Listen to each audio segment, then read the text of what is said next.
Now that you've finished your heart and your arrow, we're now going to add spirals onto the side of your heart. So we need to come over here, create a new layer, double click on it, and name that spirals.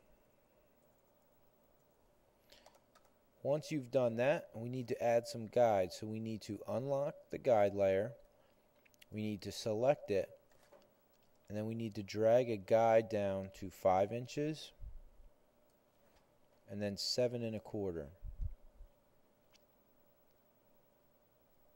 Make sure that this is 0. So remember how we changed the ruler around? You want to make sure this is your 0 0 point so that you're putting the guides in the right place there. Once you've created those two guides, you can then lock it and then click on the spiral layer.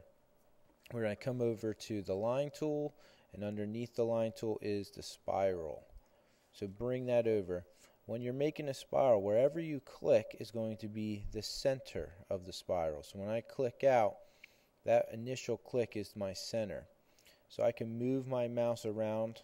I still have my mouse pressed down, and I can move it around. I can drag it bigger, I can drag it smaller, I can drag that endpoint all around.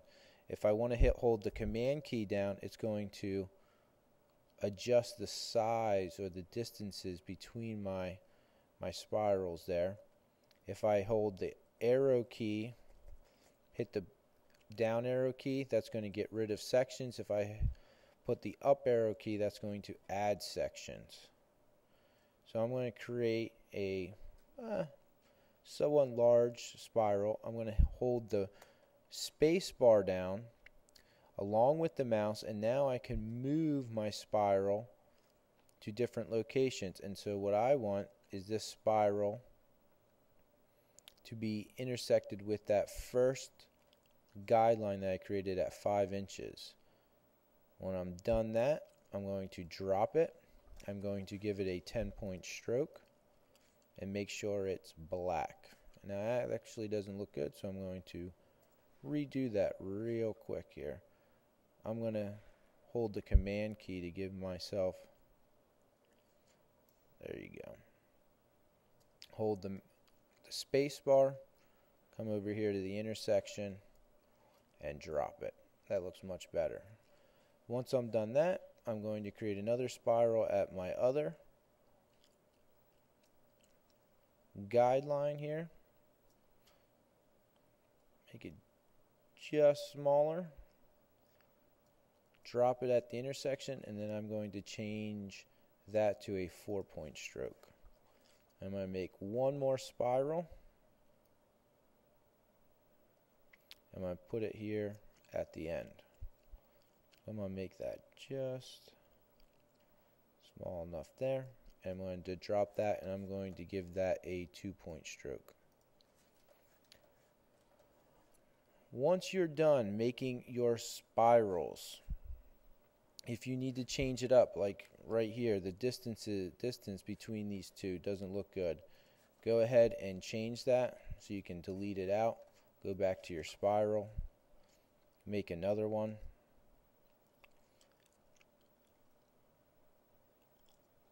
And just play around with what looks best. You want that distance to be pretty close. Once you're done that, you need to select all 3 spirals by holding the shift key down. You can select all 3, and then we want to reflect them to the other side. So we're going to come over here to the reflect tool, which is sometimes found underneath the rotate tool. We're going to reflect it from this point here. So I'm going to hold the option key down and click. That is going to bring up my option menu. I want preview to be selected. I want to make sure that it's flipping it to the other side. Vertically is doing that for me, and I want to make sure I hit copy so that it copies it to the other side. Once you have that done, your spiral layer is complete. You can then select all of them using your black arrow tool. Hold the shift key, select all of them. Let's put a round cap on them. And then let's group them together. So we're going to go Object Group. So now when you click on one, all of them are grouped together, and we can now lock that layer. Once we are done that, we're going to create a new layer. This we are going to call Oval. We are going to create an oval around this whole heart. So we're going to have to come underneath the line tools and now the shape tools, and we want to do the ellipse. When I click on the ellipse, I'm going to click somewhere in the center of my heart, and I'm going to start dragging out. Notice it doesn't want to drag out from the center, but if I hold my Option key, it will. And then if I hold my Shift key, it'll make a perfect circle. But I don't want a perfect circle. I want an ellipse just outside my heart. So I'm going to drop it. I have an ellipse out there, and I'm going to give that a 4-point stroke, which it has. Now I'm going to copy this, and I want to drag it just slightly bigger. So we're going to introduce a new tool here. This is going to be the Scale tool. So I want to select what I want to scale. I want to scale the oval. I come back over to my Scale tool, and I have this little cross down here for my arrow. That is saying, hey, select the point that you want to scale from, and I want to scale from this bottom point here. So I click there. My mouse then turns into a black arrow, and that is saying click and drag up.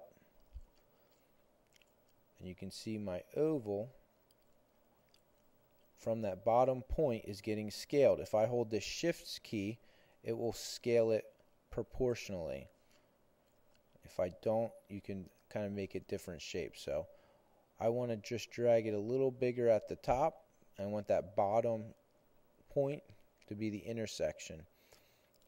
Now, what I forgot to tell you was if you hold the Option key, it'll copy it. So I'm going to come back down here, click on that point, click and drag out, make it bigger. Make sure I hold the Option key so that I copy it. So now I have two ovals coming from that bottom point. I'm going to come with my black arrow tool, and I'm going to select both ovals. You can also come over to your layer, hit this little meatball, and it'll select everything in that layer. I'm going to fill those with a red fill. I'm then going to come into my layer, and I want to select my bottom oval. So I'm going to drag it up so that I can see it. You can either click the meatball next to it, or you can come over here with your black arrow and select it, and I'm going to give that a white fill. Now I want to make it so that I can see through this oval. So what I'm going to do is select both ovals. I'm going to click the meatball so everything's selected in there. I'm going to come up to Object, and I'm going to come down to Compound Path, and I'm going to click Make here. And when I do that, you now cut out the center here of this inside oval so that you can see through it. And if you wanted to, if I clicked on my white arrow here and then clicked on a point, you can actually adjust the way that oval looks, and it'll still stay a clipping mask so that you can see through it there. So that is the oval tool, the clipping mask tool, and some spirals. In the next video, I'm going to show you how to do some stars and some other stuff with the shape tool.